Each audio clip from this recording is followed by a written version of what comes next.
పక్కనే పెట్టుకున్నాడు, కవర్లో పెట్టి ఒక్కొక్కళ్ళకు పంచుతున్నాడు. చూసాము, పోలీసులు కూడా చూస్తున్నారు పక్కన, ఏమంటలేదు వాళ్ళని. మా దగ్గర సెల్లులు ఉంటే తీసి బయట పెడుతున్నారు లాక్కొని. ఒక క్యాండిడేట్ ఫోన్ కూడా దగ్గర ఉండనివరా, క్యాండిడేట్తో ఒక మనిషిని కూడా రానివరా? ఎట్లా రాకుండా? లోపల ఎవరు కూర్చున్నారు ఏంటో మనకు తెలియాలి కదా. అట్లా కూడా అలౌ చేయట్లేదు. వాళ్ళని మాత్రం 10 మందిని అలౌ చేస్తున్నారు. అడిగితే నవ్వుతున్నారు.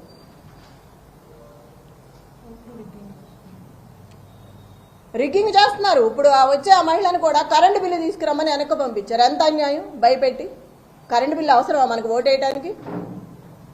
మా అమ్మాయికి తెలియదు, అమాయకురాలు నిజమే అనుకుని వెళ్తుంది కరెంటు బిల్లు తేవడానికి. ఎంత అన్యాయం కదా. ముసలి వాళ్ళని వీళ్ళందరినీ ఇబ్బంది పెట్టి 19,000 ఓట్లు ఉన్నాయి యూసఫ్గూడలో సవేరా ఫంక్షన్లో.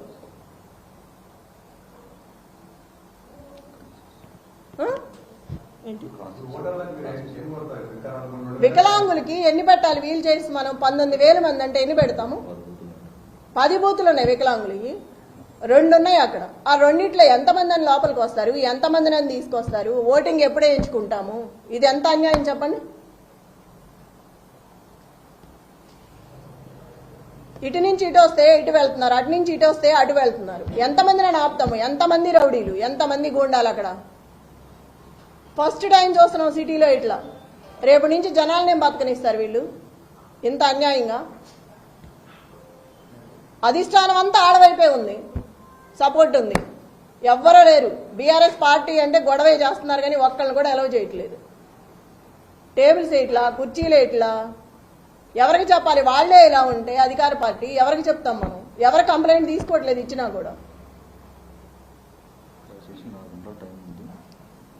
ప్రజలందరికీ ఒకటే మనమే మళ్లీ చెప్తున్నా నేను, అందరూ బయటకు వచ్చి ఓటు హక్కు వినియోగించుకొని సహకరించండి.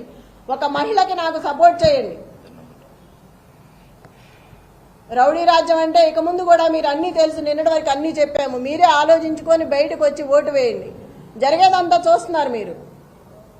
అందరికీ మళ్ళా ఒకసారి చెప్తున్నాను, 6 గంటల వరకు 4 గంటలు సమయం ఉంది. అందరూ బయటకు వచ్చి ఓటు హక్కు వినియోగించుకోండి. దయచేసి కేసీఆర్ గారిని గెలిపించుకోండి.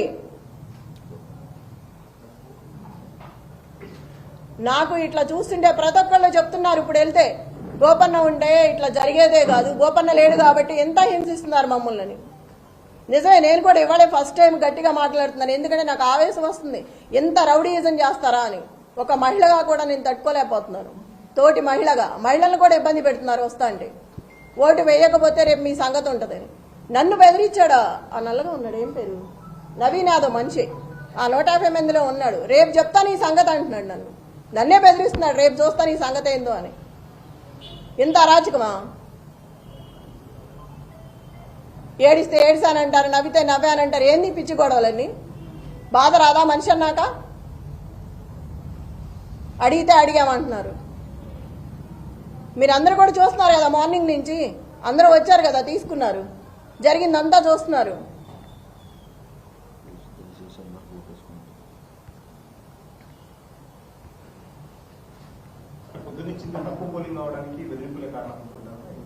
తప్పకుండా ఈ బెదిరింపుల వల్లే జనాలు బయటికి రావట్లేదు. రేపు ఇంటికి వచ్చి ఏం గొడవ చేస్తాడో, మమ్మల్ని బెదిరించి వెళ్ళాడు, ఇప్పుడే రావాలంటే భయంగా ఉంది బయటకు అని చెప్తున్నారు ఒక్కొక్కళ్ళు.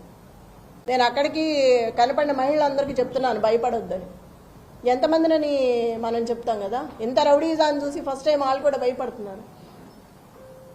పిల్లలు ఉంటారు ఇళ్లలో, రేపు మేము ఇట్లా వచ్చామనుకో వాడు మమ్మల్ని ఏం చేస్తాడో, బయటకు వచ్చి మేము ఓటు కోసం వచ్చినా వద్దన్నా కూడా డబ్బులు పెట్టి వెళ్తున్నాడు ఇంట్లో.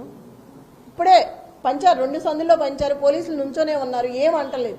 మేము వెళ్తే మమ్మల్ని వెళ్ళిపోమని గొడవ చేస్తున్నారు.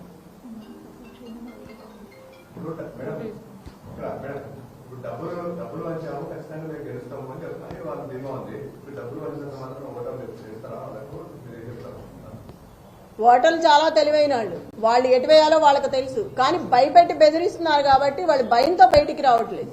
ఇక డబ్బుల సమస్య కాదు, బెదిరింపు, గోండాయిజం, రౌడీ రాజ్యం, ఇది దానికి భయపడుతున్నారు జనాలు. ఒక మహిళగా నన్ను బెదిరిస్తున్నారు. ప్రతి ఓటరు దయచేసి బయటకు వచ్చి ఓటు హక్కు వినియోగించుకోండి. ఎవరికి భయపడాల్సిన అవసరం లేదు. మీకు అండగా నేను ఉంటాను. ఏ ఆపద వచ్చినా నాకు ఫోన్ చేయండి, మీ దగ్గరకు వచ్చి నేను నిలబడతాను. నేను మీకు అండగా ఉంటాను.